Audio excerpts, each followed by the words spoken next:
প্রিয় ভিউয়ার্স, আন্তর্জাতিক সংবাদে সবাইকে স্বাগত। শুরুতেই সংবাদ শিরোনামের পর বিস্তারিত।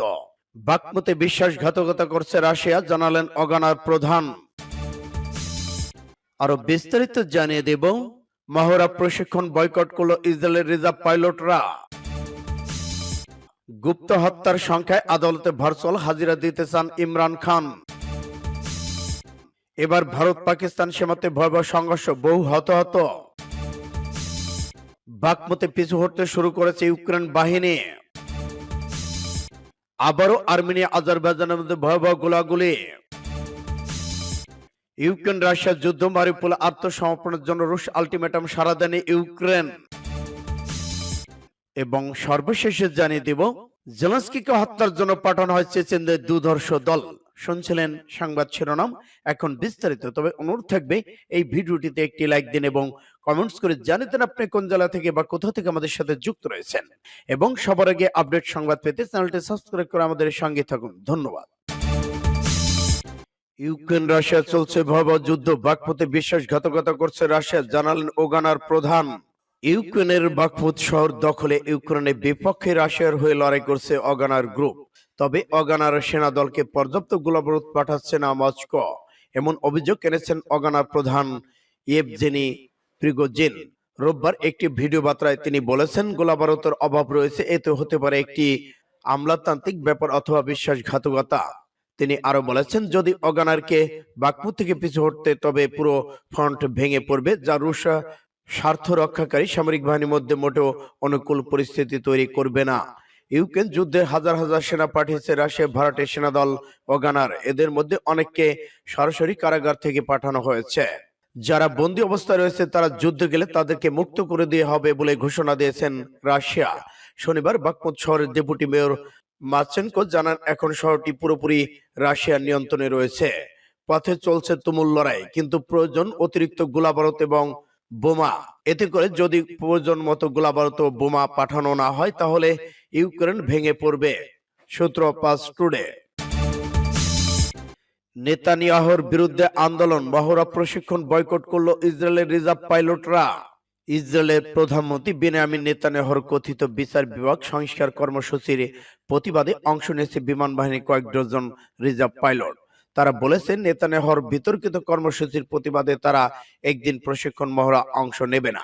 গতকাল রবিবার এক চিঠিতে 37 জন F-15 জঙ্গি বিমানের পাইলটরা জানিয়েছেন, নেতানিয়াহুর বিচার বিভাগ সংস্কার পরিকল্পনা প্রতিবাদে তারা বুধবার প্রশিক্ষণ মহড়ায় অংশ নেবে না।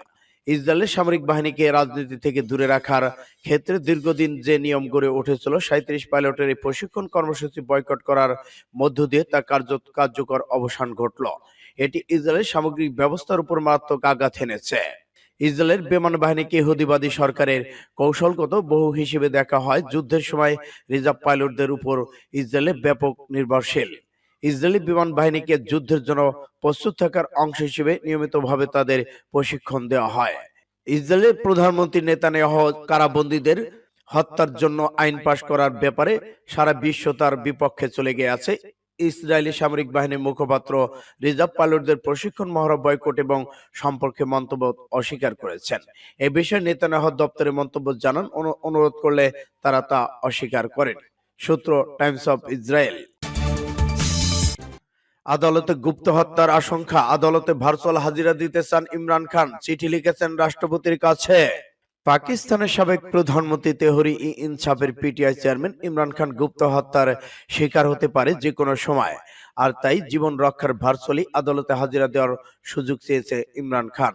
দেশটির প্রধান বিচারপতি ওমর আতা বান্দিয়ালকে লেখা এক চিঠিতে ইমরান খান এ আশঙ্কা প্রকাশ করেছেন। সাবেক প্রধানমন্ত্রী হওয়া সত্ত্বেও পর্যাপ্ত নিরাপত্তা পাচ্ছেন না বলে চিঠিতে অভিযোগ করেন তিনি। খবর পাকিস্তানের সংবাদ মাধ্যম এক্সপ্রেস ট্রিবিউনের। চিঠিতে ইমরান খান লেখেন, আমি একটি গুরুত্বপূর্ণ বিষয়ের প্রতি আপনার দৃষ্টি আকর্ষণ করতে চাই। জীবনের অধিকার সংবিধান অধীনে মানুষের একটি মৌলিক অধিকার। আমার সরকারকে অপসারণের পর থেকে আমি FIR হুমকি এবং অবশেষে হত্যা চেষ্টার মুখোমুখি হয়েছে। এই মুহূর্তে আমার জীবন সংকটের মুখে রয়েছে। তিনি আরো লিখেছেন, আমার বিরুদ্ধে 74টি মামলা হয়েছে। আমাকে প্রায় শুনানির জন্য আদালতে হাজির হতে হচ্ছে। আমি দেশের সর্ববৃহৎ রাজনৈতিক দলের চেয়ারম্যান এবং যেখানেই যাই সেখানে ব্যাপক জনসমাগম হচ্ছে। ক্ষমতায় থাকা ব্যক্তিদের কাছ থেকে পাকিস্তানের সাবেক এই প্রধানমন্ত্রী যে হুমকির সম্মুখীন হয়েছেন সে বিষয়ে ব্যবস্থা নিতে প্রধান বিচারপতিকে অনুরোধ জানিয়েছেন তিনি। ভারত ও পাকিস্তান সীমান্তে ভয়াবহ সংঘর্ষ, বহু হতাহত।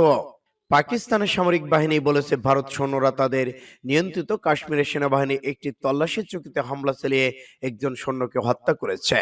আহত হয়েছে আরো অনেকে। পাকিস্তানি কর্মকর্তারা বলেছেন কাশ্মীরের হাজিপির সেক্টরে উভয় পক্ষের গোলাগুলি হয়েছে। ভারতীয় সেনাবাহিনীর একজন মুখপাত্র অভিযোগ করেছেন পাকিস্তানি সৈন্যরা তাদের ভূখণ্ডে প্রথম মর্টার সেল নিক্ষেপ করে। নিয়ন্ত্রণ রেখা অতিক্রমের অভিযোগে অস্বীকার করে ভারতীয় সেনাবাহিনী বলেছে যে পাকিস্তানি সৈন্যরা যুদ্ধবিরতির শর্ত ভঙ্গ করার পরেই তারা পাল্টা হামলা চালায়। ভারত ও পাকিস্তান উভয় কাশ্মীরের তাদের অংশ বলে দাবি করে এবং এই বিরোধকে কেন্দ্র করে দুবার যুদ্ধে লিপ্ত হয়। এদিকে আন্তর্জাতিকভাবে স্বীকৃতি নিয়ন্ত্রণ রেখা দুপাশে দুটো দেশেরই সৈন্য মোতায়েন হয়েছে। কাশ্মীর ভারত পাকিস্তান বিরোধপূর্ণ এই সীমান্তের মাঝেই এ ধরনের সংঘর্ষ হয়। তবে সর্বশেষ সংঘাতের সূচনা ঘটল বেশ কয়েকদিনের বিরতির পর। আর এবার এক সময় এই গোলাগুলি ঘটনা ঘটল যখন দুটি দেশ তাদের সম্পর্ক ভালো করার জন্য মনোভাব চেষ্টা করছে। পাকিস্তানের কর্মকর্তারা বলেছেন ভারতের সেনাবাহিনী নিয়ন্ত্রণ রেখা পার হয়ে তাদের একটি সীমান্ত চৌকিতে হামলা চালিয়েছে। সামরিক বাহিনী দেয়া এক বিবৃতিতে বলা হয়েছে যে ভারতের সৈন্য তাদের ভূখণ্ডে ঢুকে স্বপ্ন যাত্রা নামে একটি তল্লাশি চৌকিতে অভিযান চালায়। তখন পাকিস্তানি সৈন্যরা ওই আক্রমণের জবাব দেয় এবং এক পর্যায়ে ভারতীয় সৈন্যরা তাদের অস্ত্র ফেলে দিয়ে সেখান থেকে পিছু হটে। এই ঘটনা তাদের সৈন্য নিহত হয়, আরেকজন গুরুতর আহত হয়েছে বলে বিবৃতিতে প্রকাশ করা হয়। পাক ভারতীয় সেনাবাহিনীর একজন মুখপাত্র কর্নেল জগদীশ দাইরা বার্তা সংস্থায় রয়টার্সকে বলেছেন পাকিস্তান যুদ্ধবিরতির শর্ত ভঙ্গ করায় তারা শুধু এর জবাব দিয়েছে। বাখমুতে পিছু হটছে ইউক্রেনের সেনাবাহিনী। ইউক্রেনের সেনাবাহিনী বাখমুতের লড়াই থেকে সীমিতভাবে নিজেদের প্রত্যাহার করে নিচ্ছে বলে মনে করা হচ্ছে। এ তথ্য জানিয়েছে যুক্তরাষ্ট্র ভিত্তিক institute for the study of war. পূর্ব ইউক্রেনে এই শহরটিতে গত 7 মাস ধরে যুদ্ধ চলছে। বার্তা সংস্থা রয়টার্স জানিয়েছে এখানে রাশিয়া বিজয় পেলে তা হবে তাদের ব্যয়বহুল শীতকালীন অভিযানের প্রথম পুরস্কার। টুইটারে রাশিয়ার যুদ্ধে সর্বশেষের তথ্যে এ কথা জানিয়েছে ইউক্রেনে এখনো এগিয়ে আসতে থাকা রুশ বাহিনী উচ্চমাত্রা ক্ষয়ক্ষতি ঘটাচ্ছে।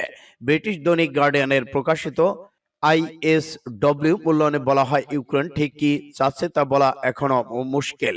তবে বাখমুতে প্রতিরক্ষা এখনো কৌশলগত মজবুত রয়েছে। ইউক্রেন বাহিনী হয়তো লড়াই করতে করতে ক্রমান্বয়ে সরে যাচ্ছে যাতে শহরের এলাকায় যুদ্ধ চালিয়ে রুশ বাহিনী ক্লান্ত হয়ে পড়ে। এদিকে ইউক্রেনের সেনারা যুদ্ধরত অবস্থায় যুদ্ধ চালিয়ে ধীরে ধীরে পিছিয়ে হটছে। ইউক্রেনের সৈন্যরা সক্রিয়ভাবে এগিয়ে যাচ্ছে, তবুও রুশ বাহিনী শহর এলাকা লড়াই চালিয়ে দ্রুত গতিতে খুব বেশি ভূখণ্ড দখল করতে পারবে না এমন সম্ভাবনা কম বলে জানিয়েছে। রুশ প্রতিরক্ষা বাহিনী সের্গেই শুইগু এক বিরল সফরে অধিকৃত ইউক্রেনের মারিউপোল শহরে এসেছেন। রাশিয়ায় প্রকাশ করা ভিডিওতে দেখা যায় শুইগু দৃশ্যত নতুন তৈরি হচ্ছে স্থাপনা পরিদর্শন করছেন। রুশ প্রতিরক্ষা মন্ত্রণালয় বলছে শুইগু একটি পাইপলাইন নির্মাণের ব্যাপারে অবহিত রয়েছে যা রাশিয়ার ডন নদী থেকে অধিকৃত দন্তস্ক অঞ্চলে পানি নিয়ে যাবে। গত বছর ইউক্রেন যুদ্ধের সবচেয়ে মারাত্মক লড়াই একটি হয়েছিল মারিউপোলে এবং রুশ বাহিনী শহরটিকে প্রায় ধূলিসাৎ করে দিয়েছিল। জাতিসংঘ অনুমান করছে যে ওই যুদ্ধ শহরটির 90% আবাসিক ভবন ধ্বংস হয়েছে। আবারও আর্মেনিয়া আজারবাইজানের মধ্যে গোলাগুলি, নিহত 5। সীমান্তবর্তী লাচেন করিডোর নিজেদের মধ্যে গোলাগুলি করেছে আর্মেনিয়া আজারবাইজান। গুলি শুরুর জন্য দুই দেশই একে অপরকে দায়ী করেছেন। আর্মেনিয়ার জাতিসংঘ সংঘর্ষে তাদের 3 পুলিশ কর্মকর্তা নিহত। অপরদিকে আজারবাইজান জানিয়েছে তাদের 2 সেনা সদস্য নিহত হয়েছেন। এই খবর দিয়েছে ডয়চে ভেলে। খবরে জানানো হয় সীমান্ত এলাকায় আর্মেনিয়া একটি গাড়ি নিয়ে ওই সংঘাতে শুরু। আর্মেনিয়া বলেছে গাড়িটি তাদের সাপোর্ট কর্মকর্তাদের। আজারবাইজানের সেনারা খামাখা এই গাড়িতে টার্গেট করে গুলি করতে শুরু করে, ফলে জবাব দিতে বাধ্য হয় আর্মেনিয়া। অপরদিকে আজারবাইজানের দাবি ওই গাড়িতে করে বেআইনিভাবে অস্ত্র পাচার করা হচ্ছিল। গাড়িটি থেকে প্রথমে আজারবাইজানের সেনাদের উপর লক্ষ্য করে গুলি চালানো হয়, ফলে আজারবাইজান তার জবাব দেয়। কোনো পক্ষ থেকে গোলা ছোড়া হয়নি, এখনো তা নিশ্চিত হয়নি। উল্লেখ্য আর্মেনিয়া আজারবাইজানের সীমান্ত অঞ্চল নাগনো কারাবাক নামে পরিচিত। সেখানেই আছে পাহাড় ঘেরা লাচিন করিডোর। এই করিডোর আর্মেনিয়ার সঙ্গে নারগোনা কারাবাগের একমাত্র যোগসূত্র, যেখানে এই সম্প্রতি গুলির ঘটনা ঘটে। নারগোনা কারাবাগ নিয়ে দুই দেশের লড়াই দীর্ঘ ইতিহাস রয়েছে। 2020 সালে আর্মেনিয়া আজারবাইজানের মধ্যে এই অঞ্চলের বিশদ যুদ্ধ হয়। শেষ পর্যন্ত রাশিয়া মধ্যস্থতায় যুদ্ধ বন্ধ হয়। আর্মেনিয়ার দাবি তাদের হাত থেকে কার্যত নাগোর্নো কারাবাগ কেড়ে নেওয়া হয়েছে। দেশটির মধ্যে নিয়ে বিক্ষোভ শুরু হয়েছে। নাগোর্নো কারাবাগ মূলত আর্মেনিয়া অধিবাসীদের বসবাস। এখনো প্রায় 1,20,000 আর্মেনীয় মানুষ বসবাস করে। ইউক্রেন রাশিয়ার যুদ্ধ, মারিউপোলে আত্মসমর্পণের জন্য রুশ বাহিনী আল্টিমেটাম সাড়া দেন ইউক্রেন। অবরুদ্ধ মারিউপোল শহরের ইউক্রেনীয় সেনাদের আত্মসমর্পণের জন্য রাশিয়া বুধবার গ্রিনিচ মাল সময় বেলা 11টা পর্যন্ত সময় বেঁধে দিয়েছিল। তবে এখন পর্যন্ত কোনো ইউক্রেনীয় সেনারা আত্মসমর্পণ করেনি। মারিউপোলে ইউক্রেনীয় সেনারা এখন এক বিশাল ইস্পাত কারখানার ভেতর কোণঠাসা হয়ে আছে। সেখানে তাদের সঙ্গে 1,000 মতো বেসামরিক নাগরিকও রয়েছে বলে জানা গেছে। সেখানে ইউক্রেন বাহিনী অধিনায়ক বলেছেন তারা একমাত্র কয়েকদিন বা কয়েক ঘন্টা হয়তো টিকে থাকতে পারবেন। ইউক্রেনের সরকার অবশ্য বলছে মারিউপোল থেকে সরকারি বেসরকারি মানুষদের উদ্ধারে রাশিয়ার সঙ্গে একটা সমঝোতা করা হবে। ইউক্রেন ডেপুটি প্রধানমন্ত্রী ইরেনা ভেরেচুক ফেসবুকে লিখেছেন, নারী, শিশু এবং বয়স্ক মানুষদের এই সমঝোতার আওতায় শহর ছেড়ে যেতে হবে। মারিউপোলে মেয়র ভ্লাদিমির বেনচিনকো জানিয়েছেন বুধবার 6,000 মানুষকে উদ্ধারের জন্য সেখানে 90টি বাস পাঠাবে ইউক্রেন। তিনি বলেন প্রায় 1 লাখ মানুষ এখানে আটকে রয়েছে। যুদ্ধের কারণে এই 1 লাখ মানুষকে বেসামরিক লোককে তাদেরকে যুদ্ধবিরতির জন্য আহ্বান করেছে। মারিউপোল ইস্পাত কারখানা আরেকটি এখনো ইউক্রেন প্রতিরোধ সর্বশেষ ঘাঁটি। এটির মূল ঘটনা মারিউপোল শহরকে কেন্দ্র করে। এখন মূলত মারিউপোল শহর পুরো ইউক্রেনের হাতে রয়েছে এবং রাশিয়া তার দখল নিয়েছে। জেলেনস্কিকে হত্যার জন্য পাঠানো হয় চেচেনদের দুর্ধর্ষ দল। ইউক্রেনের প্রেসিডেন্ট ভলোদিমির জেলেনস্কিকে রুশ অভিযান শুরু পর থেকে অন্তত তিনবার হত্যা করার চেষ্টা করা হয়। ব্রিটিশ সংবাদ মাধ্যম দ্য টাইমস এক প্রতিবেদনে জানিয়েছে। এমনকি তাকে হত্যার জন্য চেচেনদের একটি দুর্ধর্ষ দল পাঠানো হয় বলে এই প্রতিবেদনে বলা হয়। তবে ইউক্রেনের কর্মকর্তারা আগে সেই সতর্ক করার প্রচেষ্টা ব্যর্থ হয় বলে দ্য টাইমসের প্রতিবেদনে জানিয়েছে। এই প্রতিবেদনে বলা হয় জেলেনস্কিকে হত্যার জন্য ওগানার এবং চেচেন বিদ্রোহীদের দুটি পৃথক হত্যাকারী দল পাঠানো হয়েছে। দ্য ওয়াশিংটন পোস্ট এক প্রতিবেদনে জানায় রাশিয়ার ফেডারেল সিকিউরিটি সার্ভিস ইউক্রেনীয়দের সতর্ক করে দেয় এবং জেলেনস্কিকে হত্যার জন্য পাঠানো হয়েছে অভিজাত চেচেন বিশেষ বাহিনী বলে কাদিরভ ভাইটের একটি ইউনিট। তবে জেলেনস্কিকে হত্যার চেষ্টা রুখে দিয়ে ওই বিশেষ বাহিনীকে হটিয়ে দিয়েছে ইউক্রেনের সেনারা। তিনি আরো জানিয়েছেন চেচেন বিশেষ বাহিনীর সদস্যদের শনিবার ইউক্রেন রাজধানী কিয়েভের উৎকণ্ঠে হত্যা করা হয়।